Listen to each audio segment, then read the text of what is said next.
An old rabbinic story highlights the self-destructive nature of envy. The story goes that a king promised a man anything he wanted on condition that the man's neighbor, whom he envied, would receive double. Instead of being pleased by this extraordinary offer, the man, obsessed and disheartened by his neighbor's even greater good fortune, asked the king to pluck out one of his own eyes, just so that his neighbor would then lose both. Sounds crazy, doesn't it?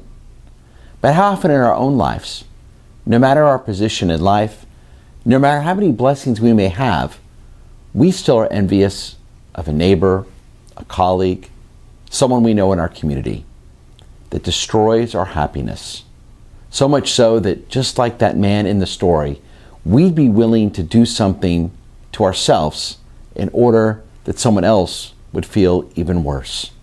How often does envy destroy our own sense of self-worth, our own sense of satisfaction, and our own sense of happiness? Maybe that's why, out of all the 10 commandments, which we'll read about in this week's Torah portion, the only emotion outlawed is the idea not to covet what your neighbor has.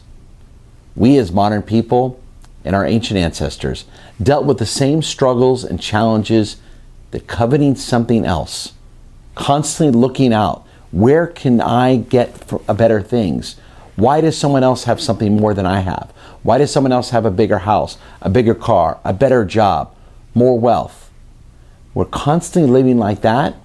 The tradition reminds us we'll never be happy inside. Maybe that's why that's the 10th, and some people believe, the most important commandment of all. Don't covet what your neighbor has.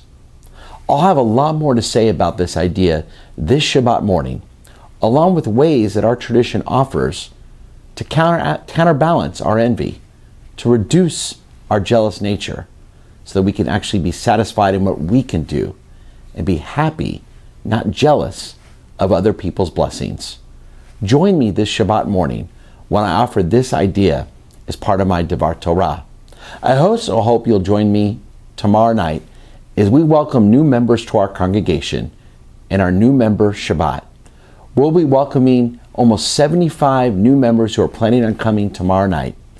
Be there to meet these new people and to welcome them in the wonderful community we have here at Beth Yeshurun. Shabbat Shalom.